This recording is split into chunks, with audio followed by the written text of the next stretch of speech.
They're bones. They're called osteoderms. Osteo meaning derm meaning skin. Bony skin. These are bones that are in their skin, and they're actually in their skin. And what do you think those are for? They're not for protection. They're not for protection. Okay, growl at me. They're not for protection. These osteoderms have holes in them. And they have holes where capillaries go through. Let me ask you this. How do alligators are cold-blooded, how do they warm themselves? They bask in the sun. That's only going to warm up the outside. So these osteoderms are basically heat exchangers. Reptilian engineering. They lay in the sun. These bones heat up on the surface. The capillaries run through, pick up that heat, and take it down into their core. Take it down to warm their stomach, their lungs, all their internal organs. It doesn't do an alligator much good just to get warm on the outside. So this helps to circulate that heat. Pretty cool. Another adaptation they have. Look at their bottom jaw. There's thousands of little holes. See them? See the little holes? Staying right there. I don't know if you can you see them? See the little holes there? You guys stay where you are. I'm coming to you. You see those little holes? Look like little holes. Those are called pressure dome receptors.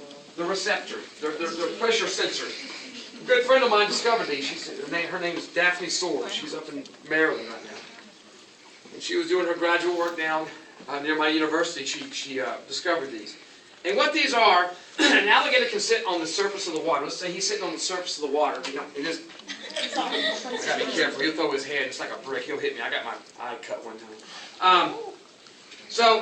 They sit on the surface of the water, and it's midnight. It's dark out in the swamp. There's something swimming by. Maybe 20, 30, 40 feet away. I don't know. It makes a series of ripples, right? Swimming in the water. Those ripples come and they hit, and he can detect the changes in the pressure. And because, like, say he's swimming like this at an angle, and wherever that ripple will hit, and it will potentiate down his jaw, right? I mean, a ripple hits and it goes right down, just like down the shoreline. And so he can tell in complete darkness how far away this thing is, how fast it's swimming, which direction it's swimming, all these things with all these pressure receptors. And it allows him to hunt at night in the dark, complete darkness. They did a really, on Daphne's website, there's a really cool experiment she does. She has an IR camera. It's in complete darkness. It's an infrared camera. And you're looking down on top. She has a little alligator, I don't know, maybe half as long as this one, maybe a third as long as this one. And it's hungry. She hadn't fed it in a couple days. And so she drips water. And it feels that, and it turns immediately toward that. And it drips water over here. And it turns. It's going, it feels that, and it thinks something's there, and he wants to eat it. And then she takes some that clear packing tape. She puts it over those sensors, and she drips. Nothing. Nothing. Takes it back off, drips, and it goes wherever that drip is. Pretty cool. So these are some pretty cool adaptations that alligators have. I want you guys to be able to touch this thing. It's a beautiful animal. I want you to look real close at its eyes. It's got a lot of really fine vermiculation. Really beautiful animal. If you want to hold it and take photos, I'll show you how to hold it. If you want to shake hands with Doug.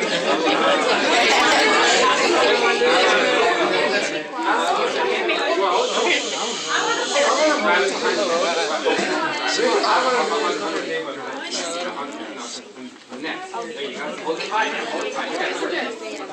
See how cold it is? Wow. How are you going to do it? Everybody helps you. Everybody helps you.